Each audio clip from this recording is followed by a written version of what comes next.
Oh, I'm so tired. I probably shouldn't even be laying here like this right now. Nobody tells you that gardening is super hard on your back. A bucket of doom. Cedar, pine. I have no idea. Oh my goodness. What a month and a month and a half it's been in the garden. It is absolutely wild what has happened this past month, and I am just so excited to share it with you. Hi everyone, Brittany here. Welcome back to my channel. If you're new here, I like to talk a lot about all things writing, gardening, and just any hobby that I'm currently obsessed with. So you'll see a lot of that. And if you're watching this video right now, that means that you're interested in my gardening content. And honestly, who can blame you? Gardening is amazing. Being outside and getting your hands in the dirt is absolutely awesome. I literally can't remember what the goal was going into this past month and a half. I know I was supposed to only do a month of recording and filming the garden progress, but I went a little bit over and I'm not sure why. It just felt right. Also, we didn't really have many big projects to work on. I mean, we do, but they're not all cut and dry like they were in the prior month in the spring. And it's also been incredibly hot, incredibly rainy, and super humid. I was talking to a friend of mine who lives in Virginia, and she was talking about how her summers aren't that bad, except for one little month because it's not very humid there. Whereas here, we typically don't go below 60% humidity, and that's good. 60% is good, but we're sitting around 90% during the day, most days, with or without rain. It's just been an interesting month for sure. I literally just came back in from working in the garden for about an hour and a half. Wait. Was it an hour and a half? No, it was only about an hour, and I'm already drenched in sweat. I'm just covered, sticky, but I feel really, really good. All right, so I think that I have talked your ear off enough, and we're just going to dive into this month because honestly, I can't remember what even we did. So I'm gonna leave that to future editing Brittany so that she can figure it out, and she'll probably tell you all about it because all the footage will jog her memory. Yeah, so I completely forgot that at the start of May, we still hadn't finished the new log outlined garden beds in the back. Arlen cut more of the tree that had been felled, but seeing that we only have an electric chainsaw, and as he worked his way up that particular tree, the wood became incredibly dense. We had to abandon the rest of that tree to decompose a bit more, and so I wound up wandering through the back wooded area of our property and found a couple of suitable trees that were smaller, but they were infinitely easier to slice through, and so I dragged those to the backyard for Arlen to process for the remainder of this border. And all of that I showed in last month's update. I just didn't comment on it. It mainly was just of me putting all of the process logs into place. So cut to the start of May, and it was officially time to finally fill the bed with soil and mulch and random plantings. This process, while a lot of work and hauling heavy batches of soil back and forth, is actually one I really enjoy. I find it meditative, something that's repetitive enough that I don't have to think too much about, yet easeful enough that I can drop in fully into myself and the task at hand. I've always struggled with actual meditation, but working out in the garden like this has always brought me the closest to it in practice. Plus, I love the very visual, cut and dry progress that can be seen as I dump and rake each new load of soil and mulch. It's very satisfying to see a garden bed transform so quickly before my eyes. And with that all done, I mean, doesn't this just look so good? I absolutely love how it matches the other side and gives us even more space to add plants. With that all said and done, I wound up going off to the side yard where I had planted planted a bunch of radish seeds and they had already sprouted after just a few days. I love radishes for this reason. They are just so quick to give you progress and make you feel as if you are doing great things in the garden. Mr. Carson.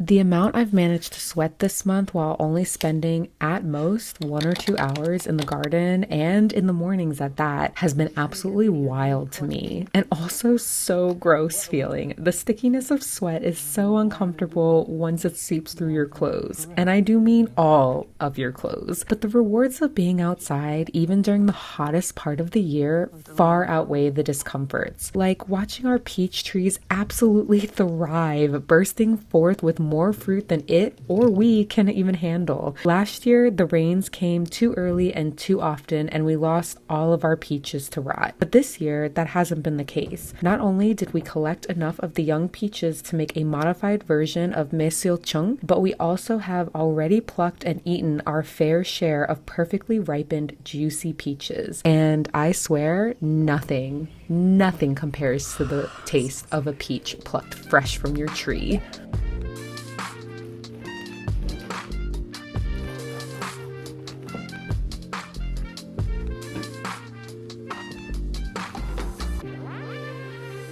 And it's not just the peaches that have been thriving. All of our garden plants seem to be doing well, despite the more than erratic temperature changes we've experienced this year, and despite the dry spring we had. The rain has been plentiful this summer, and the temperatures relatively mild. We've had fewer above 90-degree days as compared to the same time last year, which has given us loads of raspberries, our first flush of cauliflower ever, and plenty of blackberries. The only fruit not performing well are the plums, but we had an overabundance last year, so it only seems right that the trees take a break from producing this year. And doesn't that feel like a wonderful reminder for us all in life? That yes, some years will be full and brimming with life and abundance, but that we too need years where things lie fallow, where we simply rest and recuperate and take stock of all we have accomplished without feeling the pressure to do more, to be more, to push through and expand.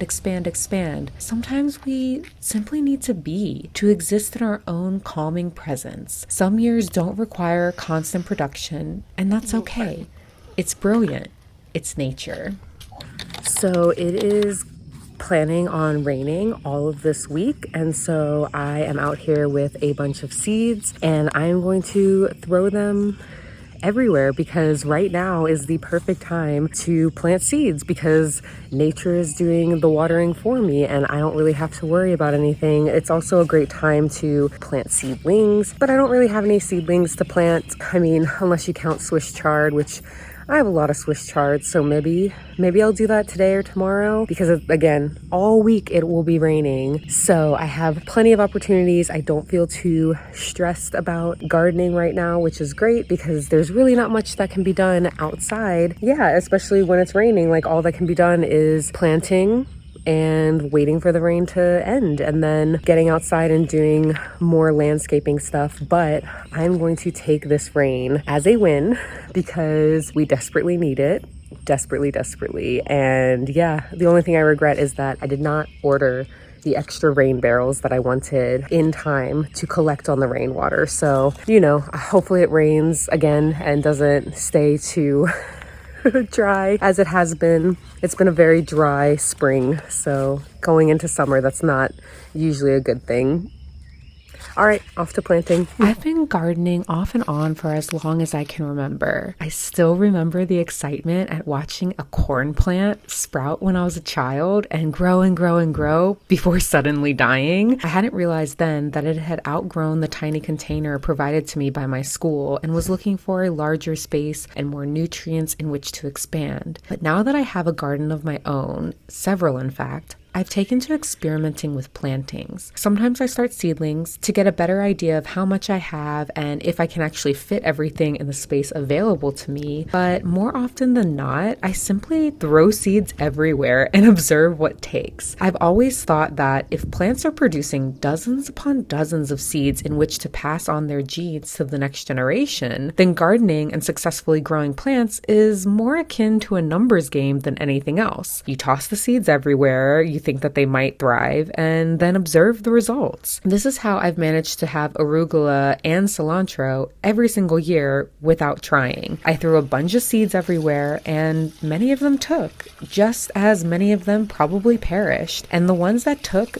super well and grew in abundance and then set their own seeds that I often miss cutting each year. And so they come back time and again with zero effort from me. Nature often knows better what it needs than we do.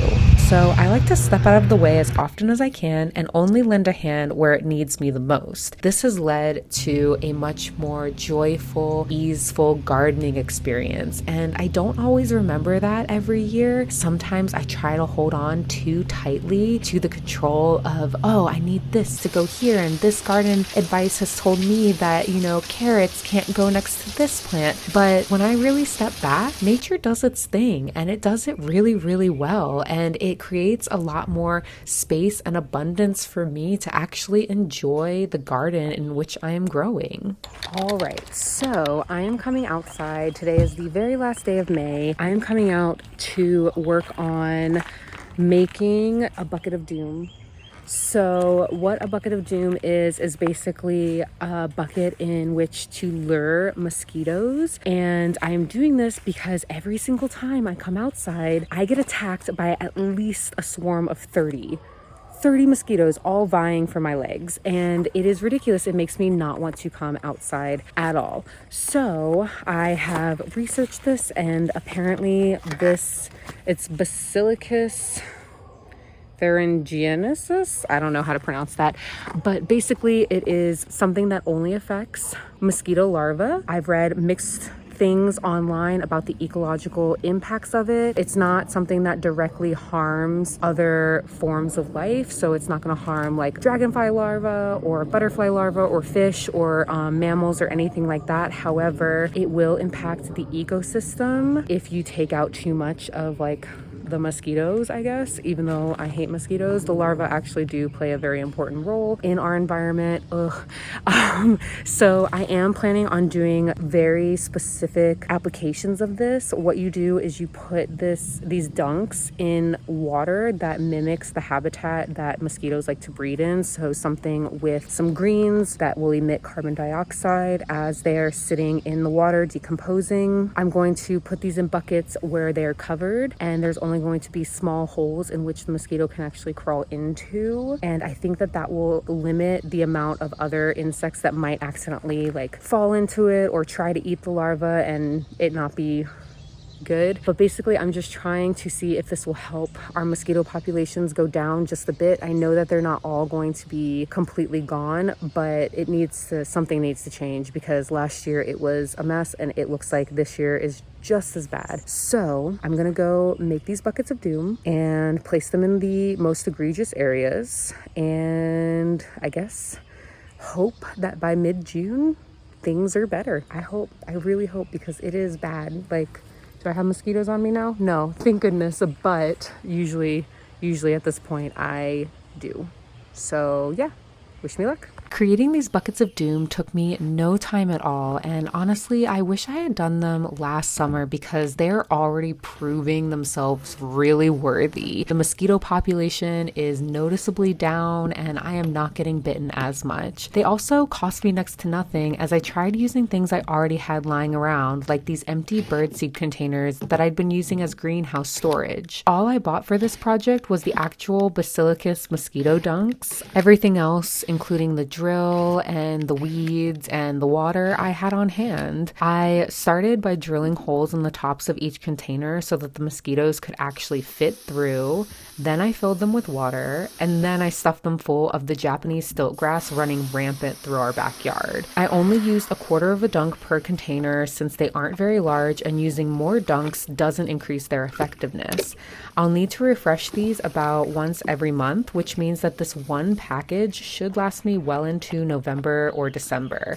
Yes, mosquitoes continue to thrive here at those times. In the south, the summer never seems to end. I then put one container near our pond and one near our back garden beds where it stays moist and muggy all year round. I did not put any of the dunks into our actual pond though. Instead, I left that for the numerous frogs and birds that hang out around there to deal with any mosquito larvae and adult mosquitoes. I didn't want to mess with their food resource. It was then that I remembered the incredible gift that my best friend got me for my birthday back in April, this gorgeous bird bath for the garden. I set it up on top of an overturned terracotta pot, filled it with water, and added another quarter-ish of the mosquito dunk. I then put a stick inside to help any birds or baby frogs that might inadvertently get stuck in the water to get out.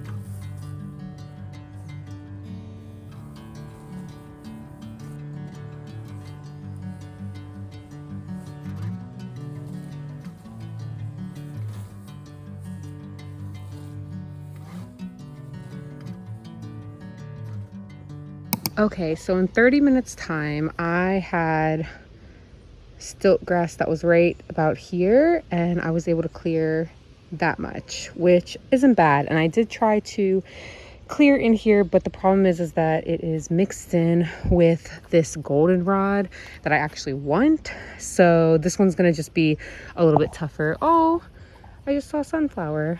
Oh, I hope it survives. It looks a little worse for the wear. But yeah, I think that in half an hour time, that's not so bad. So one of the things that I have been struggling with out in the garden is that I don't even go out to do things because I feel as if I don't have the time. And I know I talked about this in my last video last month, that going out for just an hour at a time and trying to stay focused really helps. However, with this stiltgrass growing everywhere and the fact that, oh, my hands are so dirty, and the fact that things are now ripening, so I need to be checking on like our raspberries and blackberries almost every single day. And there's plums. I missed the plum because I wasn't checking on it, and I'm trying to plant seeds and all of this stuff. It just feels very overwhelming. And so I'm trying to remind my brain that a half an hour at a time is better than 0 hours at a time, because that's exactly what happens. I wind up, feeling so overwhelmed and not wanting to go outside that nothing happens, and then I get even more overwhelmed by the fact that nothing is happening. So I'm going to make it a priority for these last couple of weeks, because we're at the end of May right now.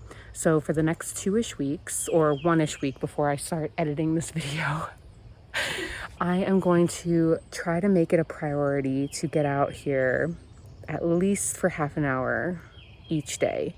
And even if I'm just working in this section back here that I worked on until all of the stiltgrass is gone, then that would be wonderful. And then after that, I can, lay cardboard down, but I don't want to get ahead of myself. I just want to focus on one thing at a time. It's going to be pulling up the stiltgrass, because this is where mosquitoes love to breed.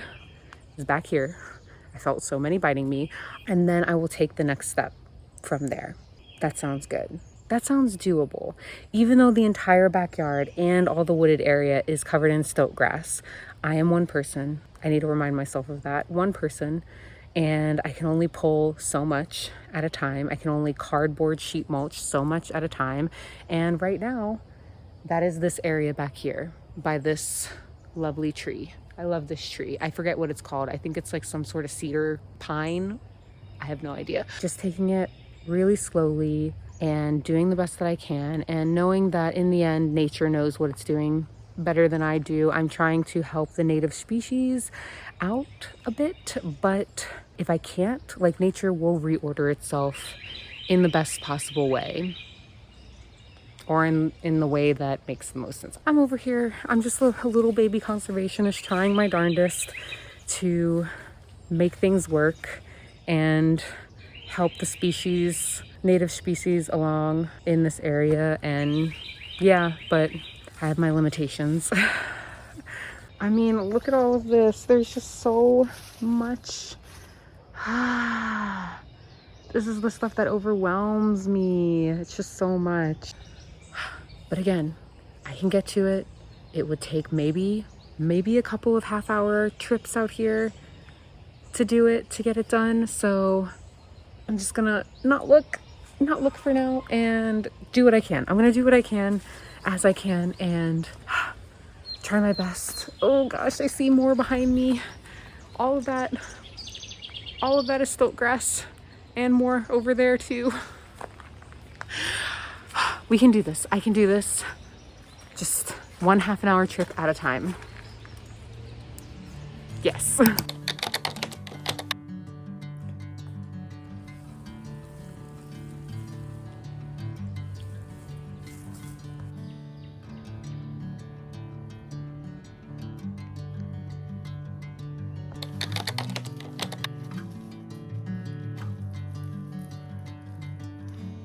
All right, so I was just outside harvesting garlic today. However, I believe that I actually waited a little bit too long to do it. So every year around October, November, we plant garlic in our garden, and it takes, I don't know, about 8 months to harvest. And usually that means the summertime. However, I also remember now that usually I'm looking to see when the bottom half of the garlic is dying, because when half of the leaves have died and turned brown, that means that it's ready to harvest. This year though, even though all the signs were there, I definitely ignored them and just kind of left the garlic to fend for itself. And I also was so silly. I didn't accidentally, I intentionally planted rye and oats in each of the beds that contained garlic. I did not realize, however, how quickly both of those plants would grow, one, and two, I didn't realize that they would look exactly like the garlic, the stems and all. Like, unless you're super close to it, they look identical. So yeah, 2 mistakes there. And then a third mistake, not even on me, but, well, no, it is on me. All of this is on me, is that because I waited so long, the garlic stems actually fell over just like onions do when they're ready to be harvested. And because the beds are so messy with oats and rye and like dried oats that I've been chopping and dropping, I could not find half the garlic. So I don't know if I actually harvested everything. We'll see. I guess by October, November this year, if I start seeing little garlic sprouts, I'm going to get some free garlic, or I guess not even free garlic, just forgotten garlic. And I was actually in the front yard harvesting some of the garlic there, only the bits that I could find because so much of it is lost. And I think that we forgot a bunch of garlic from 2 years ago because there was a cluster growing by our gladiolas, and it was like 4, I think, garlics, and they were all fully formed and right next to each other. So one, that tells me that, garlic spacing recommendations are bull. Like, I'm gonna start planting my garlic hella close to each other because I can really get a lot of garlic out of it. So I'm really excited about that, and we'll see if that at the end of this year we're gonna be getting more garlic just sprouting up out of nowhere.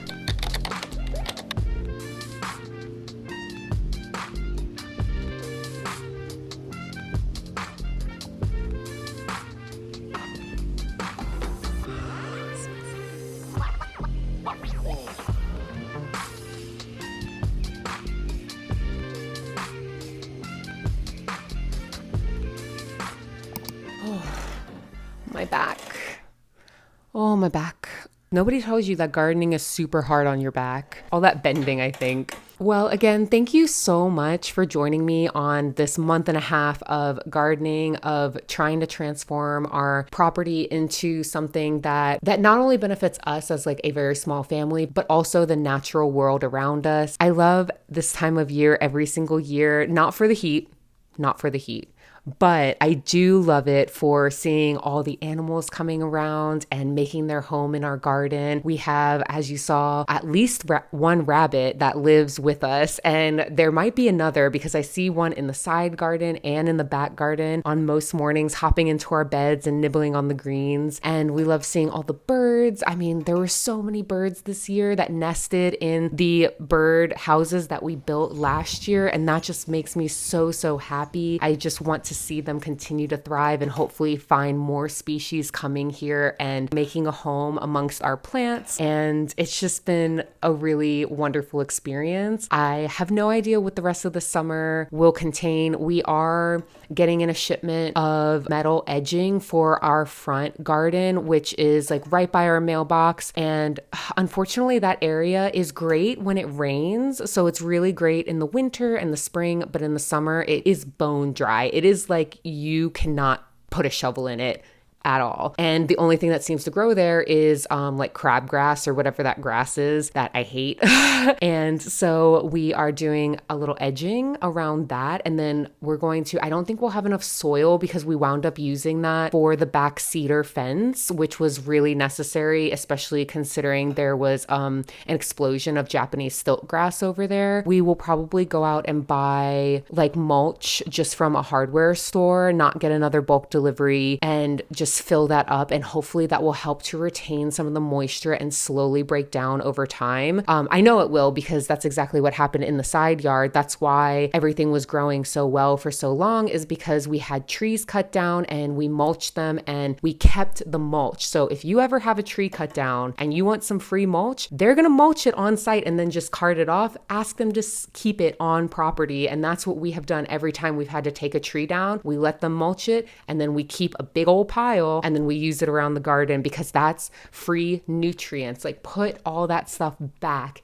into your land, into your soil. Let the like worms and the bugs come and decompose it, and it'll be all good nutrients. And so that's really the only plan that we have right now. And then also just tackling the stiltgrass. It is going absolutely bonkers in the backyard. It's a mess. It's wild. And luckily it is very easy to pull. It's just, it's very time consuming. And especially in the areas where there's debris of sticks, fallen sticks, or other plants that I want to save. The stiltgrass is like all in between that. So I'm going to have to wait until basically the goldenrod after it flowers, and then hopefully right before the stiltgrass seeds or sets flower, and then cut all of it down so that it does not have enough energy to regrow and set seed. Because those little buggers, each individual grass, I read somewhere that they will set up to 1,000 seeds each.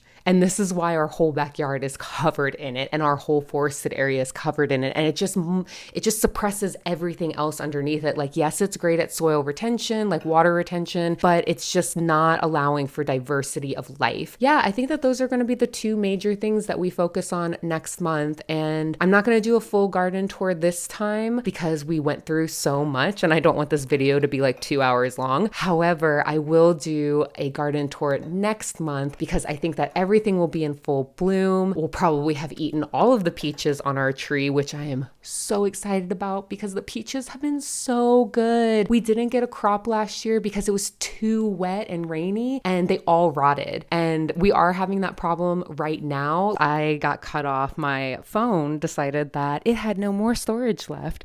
So I was talking about peaches. So yeah, last year, all of our peaches rotted off the tree, and we are kind of having that problem right now where they're rotting, but luckily most of the peach crop is very, very good, and we are going out regularly to catch the peaches before they fully rot. And so I'll grab the peaches, even if there's like a little bit of rot on them, I'll cut that baby off. I'll just cut that rotted bit off and eat the rest of the peach because it is delicious, and I am not wasting a moment of that goodness just because a little piece of it is ugly. Yeah, and it's also been really exciting because we have like the raspberries have been doing really, really well, and so have the blackberries. Unfortunately, we lost all of our strawberries to Stiltgrass, but the raspberries and blackberries have been doing really well, and they're so good. I already have a gallon-sized bag of blackberries in the freezer, and what's great about it is that right now I'm doing another series, my Bake With Me series, where I'm going through every baked good in my debut novel, A Daisy in Lily's Valley, and I am baking every single thing that is mentioned by the main character or by the people around her,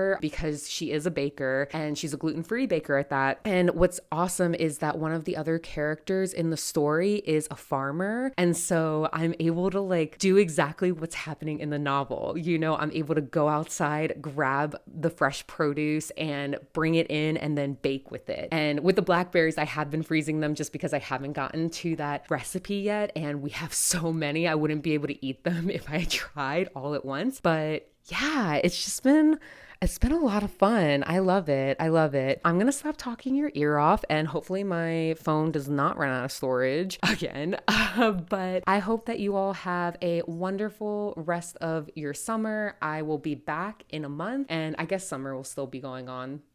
Yeah, it'll definitely still be going on here until at least late September, maybe even late October, but I'll definitely be back next month, and I can't wait to show you everything that has changed in the garden, what we've managed to get done, and I just hope that you have the best time out in your gardens, outside, whatever you do to get outside and feel grass between your toes or sand or the wind. I'm looking at the wind outside my window right now, and it looks so good. It's so refreshing, especially considering it's like over 80 degrees right now. But yeah, I'm gonna let you go, and I will see you all next month.